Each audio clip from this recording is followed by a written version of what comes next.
Olá pessoal, tudo bem com vocês? Espero que sim. Meu nome é Josiano, eu sou professor de História e Geografia, né? Então na aula de hoje eu quero iniciar compartilhando com vocês uma mensagem que fala o seguinte: aquele que habita no esconderijo do Altíssimo, à sombra do Onipotente descansará. Salmo 91. Então pessoal, na aula de hoje nós vamos falar sobre Napoleão Bonaparte. Então pessoal, o objetivo dessa aula é conhecer as principais características do Império Napoleônico, ok? Então vamos falar sobre a construção do Império Napoleônico. Então, Napoleão ele era um militar, né, renomado, né, e ele foi escolhido para depor o regime do diretório e instaurar o consulado. E ele foi, pessoal, o Napoleão ele se torna um cônsules, né? Ele foi um dos 3 cônsules, né? E em 1802 ele transforma esse cargo em vitalício, né? Em 1804 ele foi coroado imperador da França, né? E depois daí ele começou a ocupar outros territórios, né? Ou seja, conseguir mais terra para a França, né? O Napoleão ele foi um imperador mais bem sucedido da época, né? Foi considerado um dos imperadores mais bem sucedidos da época, porque ele era considerado como um gênio militar. Gênio militar como assim? Porque ele era ambicioso e determinado, ok? A consolidação dos valores liberais. Então pessoal, depois que Napoleão se torna imperador em 1804, ele cria o Código Civil ou o Código Napoleônico, né? O Código Napoleônico transformou os valores liberais da Revolução Francesa em lei, né? E o que tinha nesse código? Então, o Código Napoleônico ele garantia a igualdade entre os cidadãos. Só que não foi só a facilidade para os cidadãos, mas ele, em contrapartida, ele assegura a propriedade privada. Como assim? Ele proibia a greve, né? E que criasse alguns sindicatos e restabeleceu a escravidão, ok? Então, a política militar. O Napoleão ele enfrentou vários países que vinham atacando a França, né? E ele venceu a maioria desses países. Napoleão ele só perde quando ele tenta atacar a Inglaterra. Ele foi derrotado pela Inglaterra justamente porque a Inglaterra era considerada a maior potência marítima da época, né? Que época é do século XIX. E tanto a Inglaterra quanto a França nesse período eles lutavam pela hegemonia mundial, né? Eles lutavam para saber quem era a maior potência mundial nessa época, ok? Então, pessoal, após Napoleão ser derrotado pela Inglaterra na tentativa de ataque marítimo, ele encontrou outra maneira para atacar a Inglaterra. De qual forma? Ele criou um bloqueio continental. O que seria esse bloqueio continental? Seria a proibição dos outros continentes em comercializar com a Inglaterra. Ok, pessoal? Então, pessoal, Portugal ele era economicamente dependente da Inglaterra, então ele não poderia cortar os laços comerciais com a Inglaterra. E o que ele fez? Então, pessoal, Napoleão falou o seguinte: se Portugal comercializasse com a Inglaterra, ele atacaria Portugal.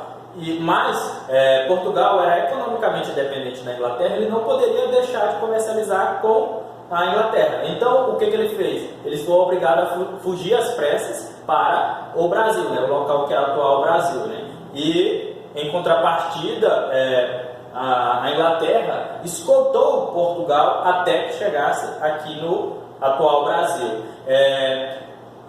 Que troca que eles fizeram? Que os portos portugueses continuassem comercializando com a Inglaterra. Portugueses, que eu falo, o Brasil, né? No atual território brasileiro, que era comandado por Portugal, né? No período de 1808, o rei de Portugal, né, Dom João VI, ele desembarca aqui no território brasileiro, ok? Estamos na França. O ano é 1799.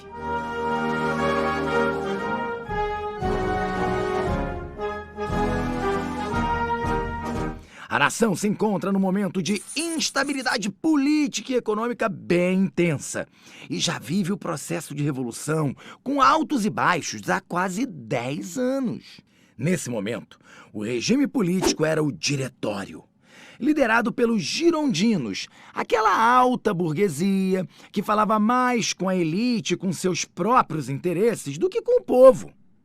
Ou seja, havia uma grande insatisfação popular que gerou um processo de conspiração contra eles. Esses girondinos acreditavam que uma liderança firme poderia conter a instabilidade política da época. Para eles, um governo forte parecia uma boa saída para controlar aquela situação. Então, com o apoio da burguesia, dos políticos e do exército, Napoleão fechou a Assembleia e o Diretório e se colocou no poder, no que foi chamado de Golpe do 18 Brumário. Esse é o momento que marca o fim da Revolução Francesa. Não o fim das conquistas liberais burguesas, mas o fim daqueles 10 anos de grande instabilidade. Começa então o primeiro período do governo de Napoleão, o chamado Consulado, que durou de 1799 até 1804. E ele é chamado assim porque nessa época a França foi governada por 3 cônsules, mas Napoleão era quem tinha mais poderes, pois era o primeiro cônsul. Era ele quem comandava o exército, propunha novas leis, nomeava autoridades e controlava a política externa do país. Esse primeiro período de governo napoleônico foi um momento de reorganização da economia e da sociedade francesas.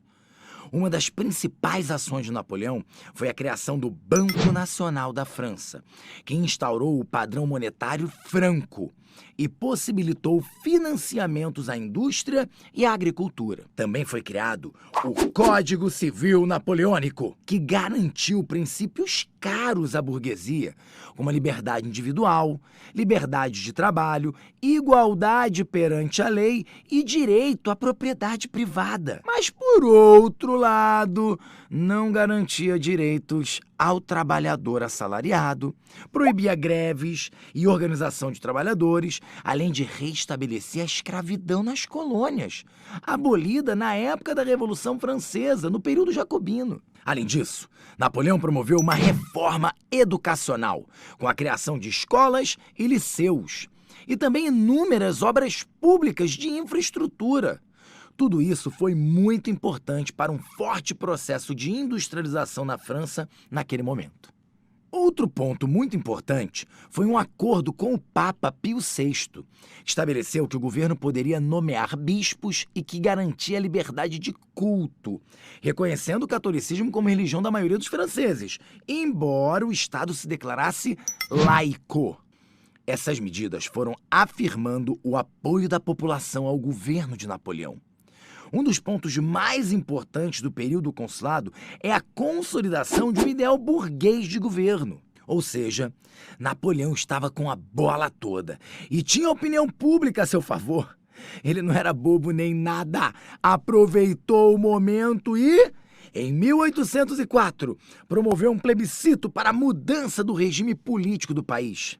Essa consulta pública restabelece a monarquia no país. Aí começou o segundo período dessa era, que é chamado de Império Napoleônico, e foi de 1804 a 1815.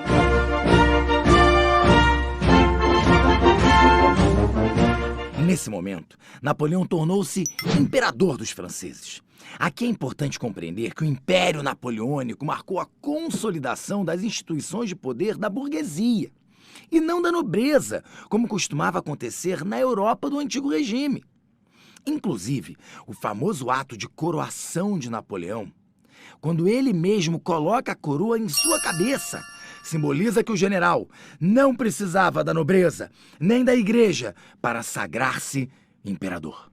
Uma das principais características do Império Napoleônico foi o expansionismo. Esse é o maior motivo da fama de Napoleão. Foram várias batalhas com outras nações europeias, todas buscando aumentar o território e afirmar a supremacia francesa. É claro que as investidas tiveram respostas e houve até tentativas de união de outras nações para deter a expansão territorial da França. Mas a verdade é que no começo todas foram furadas. Os franceses conseguiram derrotar austríacos, prussianos e realizaram até o sepultamento do Sacro Império Romano Germânico. Napoleão conquistou parte do norte da Itália e territórios da Bélgica, Holanda, Espanha, além de estados germânicos. Não foi pouca coisa não, viu? Mas Napoleão esbarrou na Inglaterra, que se tornou o maior calcanhar de Aquiles do seu governo. Depois de perder batalhas para os ingleses, a resposta de Napoleão foi a criação do bloqueio continental em 1806. A ideia do bloqueio continental era enfraquecer a Inglaterra economicamente. Napoleão fez isso por meio de uma proibição. Nação nenhuma podia comprar mercadorias industrializadas dos ingleses. E, ao mesmo tempo, ninguém podia enviar matéria-prima para eles. E quem desrespeitasse o bloqueio sofreria intervenção militar napoleônica. Então, pessoal, para finalizar a aula, eu peço que vocês façam uma atividade da página 73, né, que é o Trabalhando com Documentos, né, e a atividade da página 78 do livro, com as questões 1, 2 e 3. Qualquer dúvida, eu estou aqui na plataforma. Pessoal, qualquer dúvida com relação ao conteúdo ou com relação à atividade, eu vou estar de plantão e vocês podem mandar mensagem tanto pela plataforma ou pelo WhatsApp, que vocês escolherem, ok?